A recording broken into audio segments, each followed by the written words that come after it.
One. Welcome. I'm Jude Amsel, the gallery director at the Gold Coast Arts in Great Neck, New York. It gives me great pleasure to interview the artist Dan Welden. I believe it's his first Zoom interview. Let me tell you a little bit about Dan before you meet him and talk with him. Dan is a master printmaker, an artist, and an educator, and I'm honored to say he's a dear friend. Dan is the originator of the non-toxic technology called solar plate etching, which has totally revolutionized the process for printmaking. He's the director of Hampton's Editions in Sag Harbor, Long Island, where he lives and he has his studio. Before we interview him, I want to just tell you a little bit about Solar Impressions, the exhibition that was at the Gold Coast Arts. It started out as the Solar Impression and International Masters. It was the largest and most prestigious printmaking exhibition hosted on Long Island in over 50 years. Dan Welden was the brainchild of this. The exhibition then traveled to the Gold Coast Arts, where Dan, among a score of artists and art lovers on hand at our opening reception of the exhibition, took place this past January. The works of more than 45 artists, including Dan, of course, and world-renowned artists that Dan has worked with that we will speak about in the interview, each representing an ongoing exploration of the solar plate etching process. So without further ado, I would like to welcome Dan Welden. Hi, Dan. Good morning, Jude, and thanks so much for that beautiful introduction. You made me sound very important. Thank you. So, Dan, could you tell us about the process solar plate? How did it come about? Sure. Well, very simply put, I developed this process when I was actually a student back in Germany in 1970-71. And my professor, Kurt Lovasser, put this plate in my hand and he said, "Here, try this out." And I didn't know what he meant or did, but that's the way he taught. He taught as a very teasing kind of person. He would give me so much information or just a tiny little bit, and then the thing was figure it out. And that's what he would say to me. So I looked at the thing and I said, "Well, what's the principle?" He says, "Well, you stick it in ultraviolet light." Well, ultraviolet light is in the sun. You put it in the sun and it becomes hard. Anything that you put in between the sun and the plate keeps the plate in its natural state. So if I put something in between, like my hand or a coin or an image, then I could block out the light from hitting the plate. So once that's exposed, the plate becomes hardened. Any parts that are not exposed get washed away with water. So there's no using acid, there's no solvents, there's no grounds. It's very safe comparatively to anything else that's been in existence in printmaking. So it's become a really very positive force in keeping printmaking alive, because many institutions have closed down because of the poisons and the solvents and everything like that. So this has kept it alive. And not only is it a nice process to keep us healthy, it gives us quality results. And so when one does this process, you can get great photographic detail or very, very abstract textures. I mean, the range is unbelievable. Which is obvious in the exhibition that we still have up. Unfortunately, people can't come to visit, but it will be online. We videotaped the exhibition yesterday. So after this interview, people can go and look at this beautiful exhibition that got cut short due to the situation we're living in today. I did have a question though. Before solar plate, when did you realize that you wanted to be a printmaker? Oh, actually, I took printmaking in undergraduate and graduate school, but I really wasn't tuned into being a printmaker. I enjoyed it, but I didn't love it. I was a painter. And when I went off to Munich at the academy, and I found this particular professor, Kurt Lovasser, and he invited me into the studio, and I saw these people working on stones, and I said, "Gee, what's going on here?" And I was intrigued, I was curious, and he and I got along, and we just made a connection. And all of a sudden I said, gee, this sounds like fun. This looks like fun. And I started doing more and more and more of it. And pretty soon I was hooked, line and sinker. And just unbelievable that it just took hold. And I didn't do any painting to speak of, but I can always continue to draw. But printmaking is a natural extension of drawing, I think. And so it just continued on its path. And soon after studying in Munich for 2 years, I came back to the United States and I got my own press set up and started a little studio, and then also worked for Tanya Grossman, who was in West Islip, Long Island. And she had a nice stable of artists there that I was very impressed with it as a young printmaker. And I worked with Rauschenberg and Rivers and Johns and Motherwell, and printed Jim Dine, and I mean, just a host of superstars. And at the same time, my own studio was starting to develop. That's wonderful. That's I never knew that. I've known you for 30 years, I think, and I didn't know that story, how it really started.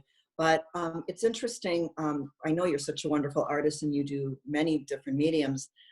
But what was so diverse about the exhibition was there were painters, there were photographers, people who do collage art, so many ceramicists, and they all somehow found a path to do solar plate etching and working in that medium. That, I think, because of you taught me how to teach solar plate. It's always amazing how people, where they can go with this. And I always tell them the solar plate, I look at it like it's the pencil. It's the first step to what you're going to do with it. It's almost like, if you do the etching, you could have like a photocopy machine and do the same print. But it's what you, I think, add to it and the richness, how you apply the inks. I think it's just such a fascinating process. So you like to say it's a first step? I don't know if you agree with me. I mean, but I think that it's like a first step. And I'm always amazed when people, they make a perfect print and then slowly they start drawing into it and doing different things so it turns into something different. I understand. So in other words, you use it as a sort of as a springboard to take the work further. Right. Correct. That's a really nice way to, and in fact, I like that very much for my own work too. And that's why my works, I believe, they've been sort of categorized as hybrid, because they were prints and painted and drawn into, and I mean, not all works, of course, but it's a nice, assuring kind of quality that one doesn't have to just leave it as is. One can take it further. Right. That's what I love about it. Before, you had mentioned kind of big names in the art world that you've worked with, and you've printed for them, and they found you to do their printing. That's quite a compliment. Well, actually, not those names. Those I worked for Tanya Grossman. And oh, okay. But you've worked with Linda Benglis and Fischl, Eric Fischl and Dan Slavin, right? And Kiki Smith, some of my favorite artists. So that must be really fun getting to meet. Are you intimidated at all when you meet such big, I mean, you're a big name in art. So, I mean, they come to you for a reason because you're a master printmaker. Well, I'm small fry compared to them. When having worked with those names at Tanya Grossman's studio, and then later on coming to the Hamptons, and then starting to work with more people in my own right, so to say, and having worked with Willem de Kooning, I mean, who was above him? There was no one in the world at the time that was as big a name as Willem de Kooning was. And I know you have such great stories about his wife, Elaine. Well, she was a friend. She became such a dear friend. But after having worked with people in that, there's no one really that could, pull the rug out from under me in terms of surprising or intimidating. Yeah, absolutely. It's and artists generally don't do that anyway. Artists, right? That's true. They're to do something, and they're too busy on their own stuff to be bothered with trying to make someone feel uncomfortable. Artists are very, very wonderful to work with. But when you were a young man, young child, who do you remember any artists that influenced you that you just loved their artwork before you realized that you were such a wonderful, creative soul yourself? Oh, absolutely. I mean, there was so many artists that I would go through phases of different artists, just like musicians and composers. Uh, sometimes there's a certain composer or an artist that sticks with me for a while. I Hmm. mean, I could say Rubens was a very strong favorite. Well, because when I lived in Munich, his work was quite strongly represented. Of course, Dürer was there too, and he was. Mm. I happened to have been in Munich and went to Dürer's 500th birthday party. Yeah, Uh, I was also, I think his house, he was in Nuremberg. I think I had gone, Alfred, right?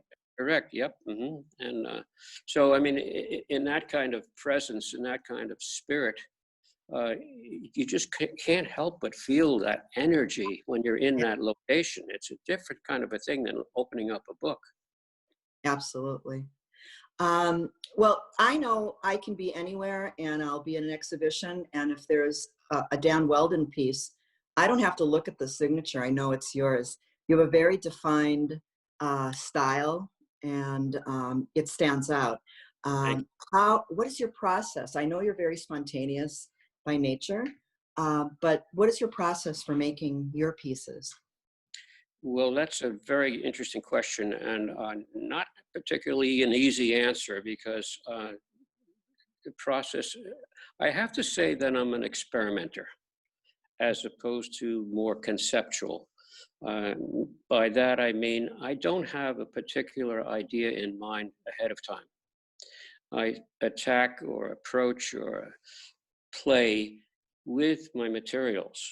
And when that starts happening, I get involved. And during my involvement, images start to take form and they start speaking to me in a certain kind of way where the image echoes. And I say, oh gosh, and I feel something. It doesn't become necessarily intellectual. It Hmm. becomes more of an emotional kind of sense. So the two, of course, the intellectual is there when I sit back and look and analyze and I say, oh, what's happening here? Then I can say, oh, okay, it needs a little of this, and needs a little of color, a little more color of whatever it is. But that's a whole other thing. So the beginning parts of a work are always not knowing. And Hmm. then after a while, then the knowledge starts entering and starts taking form. I don't know if that makes any sense to uh, most people, but it's like going on a journey and taking a walk, and you don't know where you're going.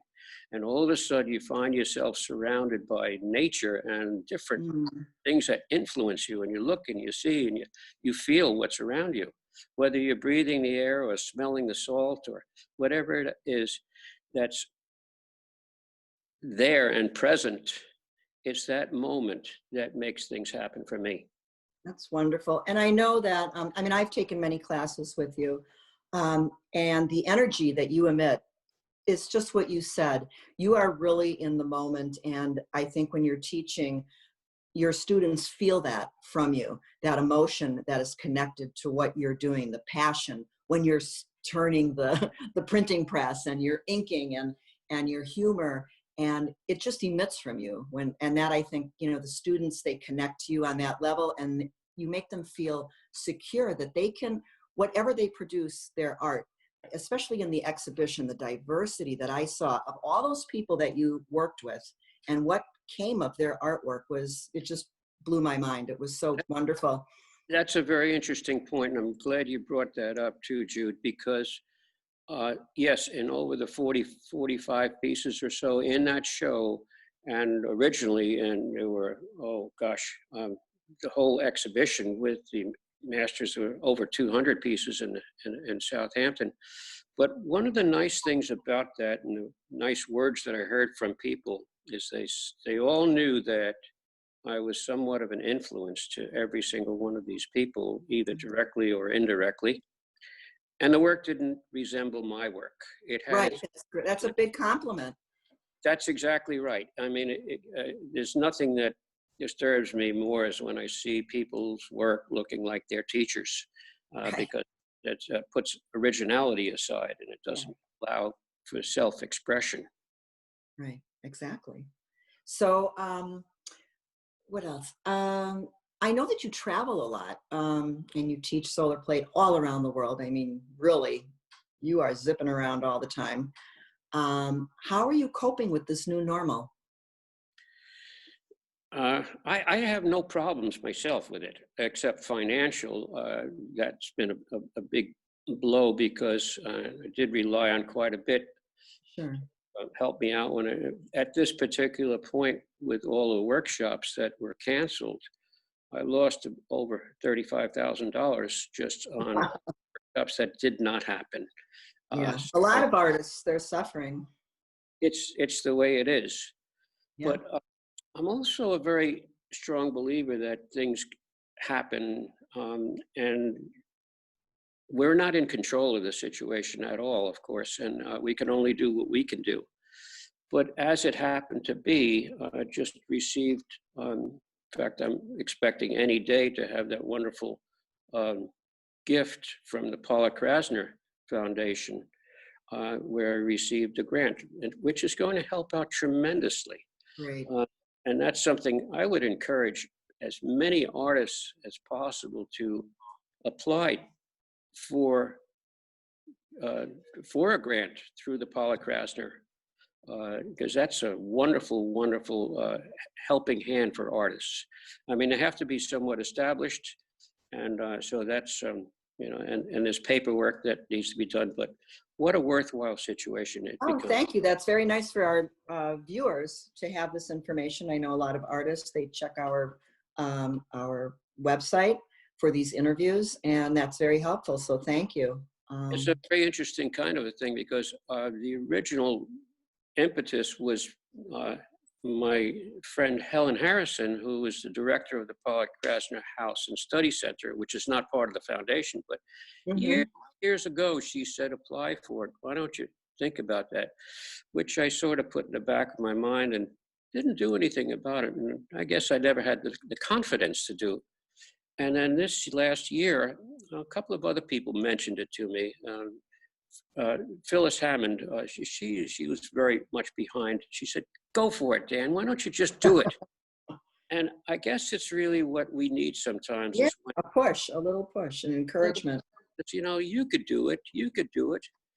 And so I made it happen. Well, I tried to make it happen, and I never thought it would. So Great. So I'm kind of in closing here. I could talk to you for hours, but what are you working on currently? Is it influenced at all by the pandemic, or are you just sort of doing your own thing? Because I know a lot of artists their art is really kind of switched. I remember interviewing some artists after 9/11, and the artwork was very dark and very different. And as the years went on, it became a different feeling again. Um, is it affecting you at all in your artwork? Are you conscious of it when you're well, making art? my compliments to anybody that's working and reflecting upon the situation and has that in mind. Mhm. I don't. I don't think about the pandemic. I don't think anything of, trying to make commentary on what's happening. I'm not one of the, I'm not a political artist. I'm, as I say, I'm an experimenter, and whatever comes along is that. My current work is dealing with this series that I've been working on called Aesop's Fables, Oh, which, yes. yeah, this is something that's been ongoing for over a year. And it started with finding old zinc plates, and these zinc plates were decayed and decomposed, corroded, uh, and they had all these markings in them that were from nature, from oxidation, from the salt air. And I looked at them, and I actually had to pry them apart because they were stuck together for maybe 50 years, and they were no longer pristine. They had these marks. I said, wow, look at them. Look at they're beautiful. So Mm. nature did. And it created these different marks. And I said, well, what would happen if I could ink them up? Well, my assistant, Andrea Bates, was absolutely wonderful and helped. And she actually did the lion's share of the work. And we printed the edition. We printed several impressions of each one. It ended up as 11 different sets, making 22 Is works. it based on the stories of Aesop's Not fables? at all. Not at all. In fact, Oh, Aesop didn't come along until I was working on it. okay. As I was working on it and experimenting and developing the images, then I started looking, and then I started thinking, and what does this all mean? And Mm-hmm. they were all basically pairs, sets of two. And I kind of think, but they're all opposite each other because they were mirror images. When I pried them apart, they became mirror images. So I said, okay, what's opposite? Mm-hmm. And Aesop's Fables has the hare and the tortoise, the grasshopper and the ant, the ox. Yeah, the big, the All small, these- right. Opposites, absolutely.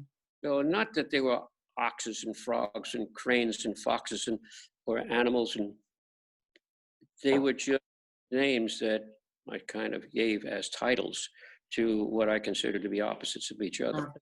Very nice, beautiful. I think I saw some of your work on another video.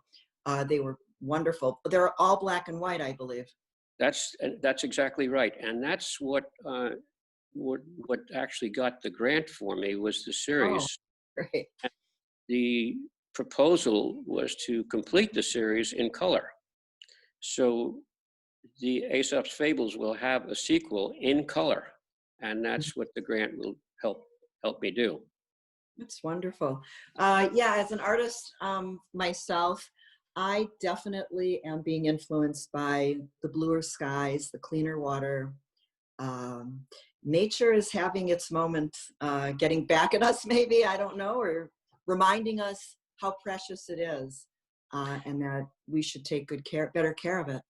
That's very true. That's very true, and it's nice that you're seeing these things and that you're aware that people are becoming much more aware of what they have and what they haven't had. It's a very interesting kind of thing, and I having lived for 14 years without running water in my life, when I finally got it and I finally had a house to live in and everything, then I appreciated it so much more. Yeah. So, and I guess that's one of the reasons why this pandemic it's very important and it's very serious. But to me and to most artists, I think we're okay with being able to do our own work. Evidently, we're the second safest occupation. Yeah, because we're isolated anyway in our studios. Yeah, the first. Sometimes banging our heads against the wall saying, what am I doing with this art? Where am I going with it? But that frustration gets you to places. And hopefully other people that feel the way like how artists feel. I always tell my students, they walk in, they go, I'm not an artist. I go, I think you are. In one way or another, you're an artist. That's one of the first things I always hear. I'm not an artist. And then all of a sudden it's deep inside somewhere and it comes out. So I hope that this isolation will bring that out again in people and realize what's inside and not the superficial. Time will tell and people will tell us. Right. So Dan, I really want to thank you for taking the time for this interview. And as I said before, you can see this video. I'm also posting our exhibition, Solar Impressions, online. And if anybody wants to purchase anything, we'd be so grateful. The prices are very good for the work of art that we are exhibiting at the Gold Coast Arts. And I can't thank you enough, Dan. And in closing, art does march on. The world is on pause right now, but I think art continues to be this, I don't know, like ever-flowing current of insight into the human condition. The world around us and the history and the future, I think that we all share. So thank you for sharing your time with us. Well, thank you, Jude, and thank you for the interview, and thank you for making it so easy and pleasurable. It was really nice. And I hope to see you, even if it's a drive-by with a mask on and a virtual hug, okay? Okay. All right. Be well, Dan. Thank you. Thank you too. Thanks, Jude. Bye-bye.